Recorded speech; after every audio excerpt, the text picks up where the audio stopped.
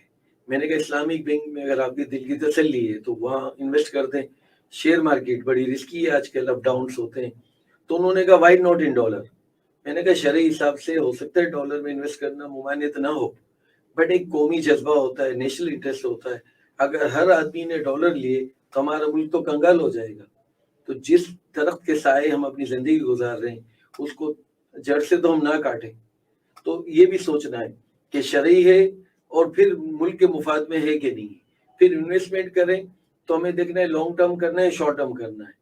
اب ایک صاحب کہہ رہے تھے فلانی جگہ میں, اس ادارے کا نام نہیں لوں گا, جو سپر ہائی وے پہ, کہ وہاں انویسٹ کریں لانگ ٹرم کے لیے اچھا ہے. میں نے اس کی شکل دیکھی, ایج اس کی 70 سال تھی. میں نے کہا what nonsense is talking, at the age of 70 years he is saying I am doing long term investment. تو ذرا اپنی ایج کو دیکھ کے ہی لانگ ٹرم اور شارٹ ٹرم کا انتخاب کرنا چاہیے. آپ کے علم میں ہے کہ انویسٹمنٹ آپ کرنا چاہیں, سیونگ کرنا چاہیں, دونوں میں فرق ہے. بہتر ہے کہ آرگنائز جگہوں میں کریں, خود ٹیکس فائلر بھی رہیں, کیونکہ آج کل ڈاکومنٹیشن کا زمانہ ہے. اب انڈاکومنٹڈ ہو کے آپ کی پرسنل گاڑی, آپ کی گورننس چلنا مشکل ہے. تو اگر آپ شیئرس میں انویسٹ کرتے ہیں تو ایسی جگہ انویسٹ کریں جو شرعاً جائز بھی ہو اور سیف ہو. لالچ ہی انسان کو مارتی ہے. آپ آج دیکھ لیں, فار ایگزامپل میں ریسنٹ ٹرینڈ بتاؤں, کئی کمپنیوں کے شیئرس 30-40% کم ہو گئے, بٹ فوجی فرٹیلائزر ایک ایگزامپل ہے, اس کے شیئر میں 1 پائی کی کمی نہیں ہوئی لاسٹ 3 مہینوں سے. اس کا ڈیویڈنڈ بھی مل رہا ہے اور وہ مطلب حلال کام میں مصروف ہے فرٹیلائزر میں. اس کے علاوہ انویسٹمنٹ میں میوچل فنڈ میں اگر آپ کرتے ہیں تو میوچل فنڈ میں لوگ ڈرتے ہیں کہ ڈاؤن ہو جاتا ہے. تو جناب میوچل فنڈ بھی 2 قسم کے, ایک ایکوٹی بیسڈ ہوتا ہے جس میں میوچل فنڈ والے شیئرس میں کرتے ہیں, ایک ہوتا ہے اسلامک بینک کی طرح جسے ہم یہ انکم فنڈ کہتے ہیں, اس میں کئی پروڈکٹس ہیں. تو میوچل فنڈ سب رسکی نہیں ہوتے, کچھ اسلامک بینکنگ کانسیپٹس ہیں, اس میں بھی آپ کر سکتے ہیں. اور کل جو میرے ساتھ اکنومکس تھے آئی بی کے, بہت ہی شاندار پروفیسر ہیں اور بڑی ینگ ایج میں پروفیسر بنے, میرا خیال ہے پاکستان میں ریکارڈ ہوگا. ان کا نام ہے ڈاکٹر عدنان حیدر. انہوں نے ایک بڑی اچھی بات کہی کہ اگر ہم پراپرٹی میں انویسٹ کرتے ہیں جو پاکستان میں رجحان ہے, تو یہ بھی اکنومیکلی وائبل چیز نہیں ہوتی. آپ کا پرسنل گین تو ہو جائے گا, بٹ اگر آپ نے سپوز 5 کروڑ کا ایک پلاٹ لے لیا ہائی وے پہ, تو اس سے کوئی اکنامک ایکٹیویٹی جنریٹ نہیں ہوتی. اکنامک ایکٹیویٹی جنریٹ نہیں ہوتی, ملک میں گروتھ نہیں آتی, نہ امپلائمنٹ ملتی ہے. تو ہمارے یہاں کلچر ایسا بن گیا ہے کہ ہم نان پروڈکٹیو ایسیٹس میں انویسٹ کرتے ہیں. آج سے تقریباً 25-26 سال پہلے ایک مرتبہ میں مری جا رہا تھا اپنے امی ابا کے ساتھ, تو ایک ہم نے کیسٹ لگائی, تو ایک کوئی انگریز تھا, اس نے سود کے بارے میں کیا بات کہی. اس نے کہا کہ ایک اکنومسٹ تھا, اس نے کہا تھا بینک میں جو پیسے رکھے اسے سامنے پیسے لینے چاہیے دینے کی بجائے, تاکہ لوگ ڈسکریج ہوں آئیڈل پیسہ رکھنے کے لیے. پیسے کو تو اکنامک ایکٹیویٹی میں یوز ہونا چاہیے, بٹ اس کا مطلب نہیں ہے کہ ہم کہیں کمیٹی میں پیسے ڈال دیں یا کسی کو فلیٹ بک کرا لیں, کاغذات پورے نہ ہو, وہ بھی مناسب بالکل نہیں ہے. تو مطلب چیزیں آرگنائز جگہ پہ انویسٹ کریں. اور لالچ اور طمع ایسی چیز ہے جو انسان کو پھنساتی ہے. ہم کہتے ہیں نا یہ نقصان ہو گیا, یہ ہو گیا. شیئرس میں بھی لوگ کہتے ہیں ٹپ آئی, اب 2 روپے کی چیز 25 روپے کی ہو گئی افواہوں کی بیس پہ, اور ہم اس میں کود پڑے اور بعد میں روتے پھریں. تو آپ کو اپنی ڈیو ڈیلیجنس اور فائنینشیل لٹریسی کرنی ہے. تو آج کے موضوع میں ہینا ماشاءاللہ فراڈ کے بارے میں بڑا اچھا بتا رہی تھی, اور ماشاءاللہ وہ تمام انگلش ورڈ اپورچونیٹی کا ترجمہ کر کے بتا رہی تھی, موقع. تو انشاءاللہ جب انٹرنیٹ ان کا چلے گا یا بعد میں ثنا ان کی ریکارڈ کر کے فیس بک یا لنکڈ پہ ڈالیں گی, تو جو اس میں دلچسپی لینا چاہیں وہ بعد میں بھی سن سکتے ہیں. تو یہ کچھ چیزیں ہیں. اب میں تھوڑا ٹائم آپ لوگوں کو دوں گا کوئی کوشچن ہو آپ پوچھیں, کیونکہ ہم ہی بولتے رہیں گے تو ون وے ٹریفک اچھی نہیں ہوتی, it should be two way traffic. میرا تعلق ٹیچنگ ٹریننگ سے تقریباً 20 سال سے ہے, اور میرا ایک ٹاپک ہے فائنینس فار نان فائنینس. میں کمپنیز کے جو سینئر ایگزیکٹوز ہیں, کوئی مارکیٹنگ ہیڈ ہے, کوئی HR ہیڈ ہے, کوئی IT ہیڈ ہے, ان کو پڑھاتا رہا ہوں فائنینس فار نان فائنینس. اور ماشاءاللہ میں نے 400 سے زیادہ ورک شاپ کنڈکٹ کیے ہوئے ہیں. تو اور اس کے علاوہ میرا تعلق کارپوریٹ گورننس سے بھی ہے. تو آمنہ نے جس انداز سے یہ پوائنٹ کور کیے, اس سے آپ فائنینشیل لٹریسی کے علاوہ آپ فائنینشیل گورننس بھی کہہ سکتے ہیں. میں ہمارے آرگنائزر ثنا قادری کا خاص طور پہ شکر گزار ہوں, اور ہماری کولیگ ہنا اور آمنہ کا بھی. اور اب I think forum is open for your question and answer. سب آپ سے ایک سوال میرا ہے, جیسے آپ نے ابھی کور کیا ہے نا کہ ہمارے یہاں جو رجحان رہا ہے بیسکلی کیا ہوتا ہے کہ یا تو بینک میں رکھ دیتے پیسہ فکس ڈپازٹس کے لیے, ٹھیک ہے, اسلامک ہے تو اسلامک بینک میں رکھ لیتے ہیں, یا دوسرا ایک جو سب سے زیادہ رجحان ہے نا وہ ہے ریئل اسٹیٹ, یعنی کہ پراپرٹی لے لی.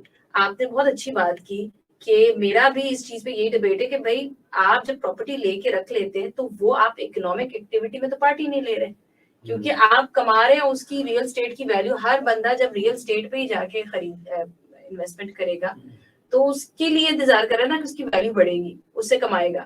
جبکہ اگر آپ دنیا بھر میں کمپیئر کریں تو اسٹارٹ اپس کا رجحان اب چلے پاکستان میں بھی ہو گیا ہے, کمپنیز کا وہ بزنسز میں انویسٹ کرتے ہیں, وہ لوگوں میں انویسٹ کرتے ہیں. اس چیز پہ آپ کیا کہنا چاہیں گے؟ ہاں دیکھیے, اصل میں مسئلہ ہے کہ پاکستان میں رسک اتنے بڑھ گئے ہیں ڈیو ٹو اکنامک حالات, تو لوگ پراپرٹی کو سیف سمجھتے ہیں. یہ کہ مگر پراپرٹی کے بھی اپنے رسک ہیں. کوئی بھی انویسٹمنٹ ہو رسک تو ہے نا, کہیں غلط فائل آ گئی, کہیں اسٹے آ گیا, کہیں. اب آپ دیکھیں شارع فیصل پہ کئی لوگ ہیں, مڈل ایسٹ میں پوری سیونگ انہوں نے لگائی نیسلا ٹاور میں, کسی انفارچونیٹ وجہ سے نیسلا ٹاور استعمال کر دیا گیا, زیرو کر دیا گیا, تو جس نے 5 کروڑ لگائے تو روڈ پہ آ گیا. تو ضروری نہیں کہ پراپرٹی سیف, اس کے بھی اپنے رسک ہیں. اب آپ نے کہا کہ بینک میں لگائیں, تو بینک میں لگائیں گے تو سود اعلانیہ حرام ہے ہر فقہ اور مسلک کے تھے. تو آپ اسلامک بینک میں لگائیں. اب اسلامک بینک میں میرے سے لوگ اکثر سوال کرتے ہیں کہ یہ جائز ہے. میں نے کہا بالکل جائز ہے, جب مفتی حضرات علماء کہہ رہے جائز ہے, فتوے کے مطابق بالکل جائز ہے.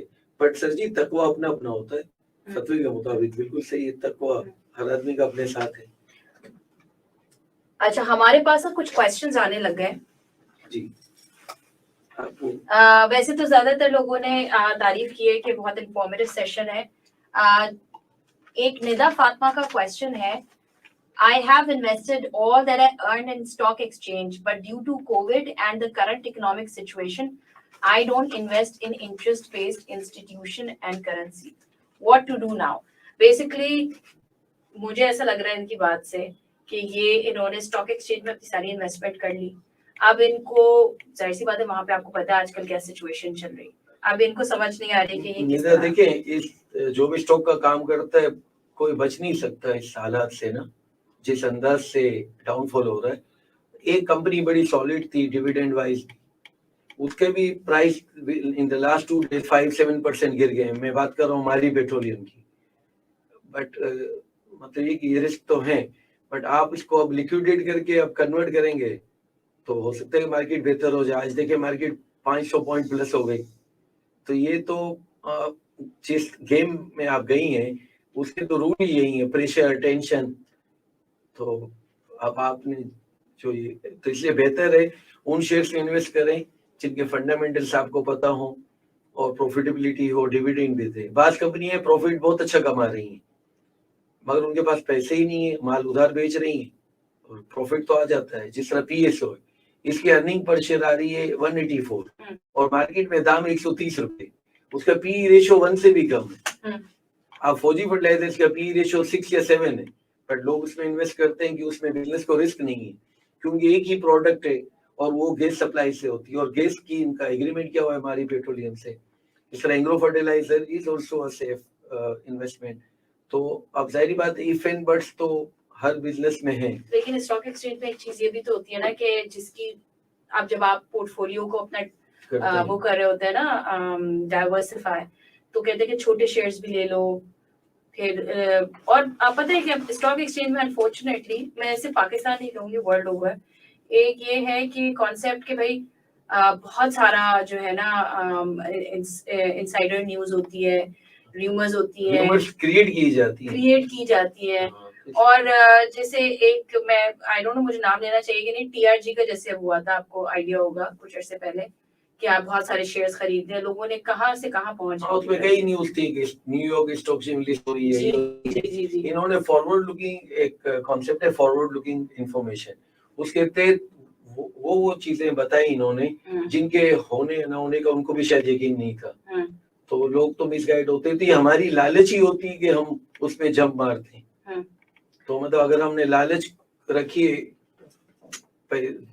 جلد از جلد پیسے کمانے کی تو وہاں جہاں کہتے ہیں نا high risk high profit low risk low profit یہ کانسیپٹ تو اپلائی لیکن آپ نے وہ بہت اچھا ایکسپلین کیا کہ میوچل فنڈز میں بھی جب آپ انویسٹ کرتے ہیں دونوں طرح کے آپشن ہیں ہاں تو آپ اسٹاک پہ کریں گے تو اسٹاک والا ہائی رسک ہی ہوتا ہے جو جس میں 90% اسٹاک ہوتا ہے 70% سوری. اچھا ایک سوال ہمارے پاس مجھے لگ رہا ہے کہ بہت سارے لوگ نا سوریا صاحب آپ کو دیکھ کے وہ سوچ رہے ہیں کہ ہمیں انویسٹمنٹ کے مشورے ملے تو کسی نے پوچھا ہے کہ which Islamic mutual fund is safe؟ دیکھیں میوچل فنڈ اسلامک تو سارے سیف کوئی اس میں رسک تو نہیں نہیں لیکن وہ آپ نے اسٹاک ایکسچینج والا کہا تھا نا ہاں اسٹاک ایکسچینج میں اچھا اسٹاک کے بارے میں میں ایک انٹرسٹنگ چیز بتاتا ہوں جو ڈفرینٹ ہو میں ہر بزنس ایگزیکٹو جو نان اکاؤنٹنٹ ہے اسے میں کہتا ہوں کہ اگر آپ کے پاس 10 لاکھ ہیں تو کم از کم 1 لاکھ روپے اسٹاک میں انویسٹ کریں کیوں کہ کمانے کے لیے نہیں آپ کی کارپوریٹ نالج رہتی ہے ایک MBA کر لیتا ہے بندہ انجینئر ہے اور مارکیٹنگ ڈیل کر رہا ہے آپ کسٹمر پہ جا کے کیا بات کرے گا اگر اس کا پیسہ لگا ہوا ہے جسے کہتے ہیں نا کہ خون لگا ہوا ہے تو وہ اس کو سیمنٹ کے بھی پرابلم پتا ہوں گے پازیٹیو نیگیٹو کول کے پرائس بڑھ رہے ہیں گھٹ رہے ہیں شوگر میں گورنمنٹ نے کیا ریٹ فکس کیا شوگر کی ایکسپورٹ کی اجازت مل گئی تو سینیرو چینج ہے if you invest in stock you come to know many things commercially about sugar pharma and everything اب اگر آپ being non accountant بزنس کر رہے ہیں مارکیٹنگ کر رہے ہیں سپلائی چین میں ہیں HR میں ہیں اگر آپ اسٹاک کا کام کریں تھوڑا بہت پیسہ ڈال کے آٹومیٹک آپ کی کمرشل نالج بہت زیادہ اپڈیٹ رہتی ہے بالکل صحیح کہہ رہے ہیں اگر کمرشل نالج آپ کی اپڈیٹ ہوگی تو ورنہ آپ آٹھے لگیں گے جہاں بھی جائیں گے جو آپ کو کہے گا وہ خرید لیں گے جس طرح ایک میڈیکل ریپرزینٹیٹیو جاتا ہے کسی ڈاکٹر سے ملنے تو فورن ڈاکٹر کو نہیں کہتا کہ یہ دوائی آپ لکھیں پہلے اس کے مزاج کے مطابق بات کرتا ہے پان کھانے کا شوقین ہے تو پان پیش کرتا ہے مولوی صاحب ہے تو ان سے کہتے ہیں چلیں چلے پہ چلیں تو مطلب you have to deal with your customers and your stakeholder تو یہ اسٹاک ایکسچینج میں اگر آپ معمولی سی رقم لگائیں تھوڑی سی جہاں رسک نہ ہو تو آپ کو کمرشل نالج آپ کی آٹومیٹک اپڈیٹ رہتی ہے. اچھا جی ایک سوال ہے ہمارا اچھا میجرلی لوگ جو ہے نا سوال اب اسی پہ کر رہے ہیں کہ کہاں انویسٹ کریں ایک چیز ہم آپ کو کلیئر کٹ بتا دیں کہ دیکھیں ہم آپ کو فارمولا تو نہیں ہو سکتا دیکھیں آپ کو انڈرسٹینڈنگ ہونی چاہیے بیسک کہ یہ بہت ضروری ہے ہر بندے کے لیے میں اگر اپنا ایکسپیرینس بتاؤں نا چلے میں تو ہوں فائنینشیل سروسز سے تو مجھے زیادہ نالج ہے اور آپ جیسے آپ نے اتنا عرصہ آپ کا ایکسپیرینس ہے ماشاء اللہ اور آپ تو پڑھاتے بھی ہیں اور لوگ جب کرتے ہیں نا جب آپ اسٹاک ایکسچینج میں انویسٹ کریں گے جب آپ کسی جگہ جا کے تب ہی آپ کو نالج ہوگی بہت زیادہ نہ لیں لیکن ایٹ لیسٹ جب آپ آٹومیٹک جب پیسہ لگا ہوگا تو آئے گی ہر خبر پہ آپ کا دماغ کام کرے گا کہ اس کا امپیکٹ کیا ہوگا. اچھا ایک سوال ہمارے پاس آیا ہے being a non-financial person where to look for a good financial advice to take an investment decision in Pakistan یہ بہت امپورٹنٹ ہے. ایسے کوئی باقاعدہ ادارے نہیں ہے لوگ اچھے بروکریج ہاؤس کو سلیکٹ کرتے ہیں تاکہ ان کی اچھی ریسرچ ہو آرگنائز ہو اور اس کے بیس پہ انویسٹ کرتے ہیں. اب ظاہری بات اس کا کوئی سا کنسلٹنگ ادارے موجود نہیں ہے آپ کا اچھا بروکریج ہاؤس ہو اس کو آپ اپنے ویژن بتا دیں کہ جناب مجھے رسک ہی نہیں کرنا ہے مجھے سیف انویسٹمنٹ کرنی تو there are very good companies like I operate through Al Habib capital سرما والا ان کمپنی پھر ہمارے دوست ہیں فرید عالم وہ AKD میں بیٹھے ہیں اس کے علاوہ آفتاب منشی صاحب ہیں الحبیب کیپٹل میں تو ہر بروکریج ہاؤس کے پاس پڑھے لکھے CFA ریسرچ والے لوگ بھی ہیں چارٹ اکاؤنٹنٹس بھی ہیں تو جہاں آپ کی جان پہچان ہو جہاں دل آپ کا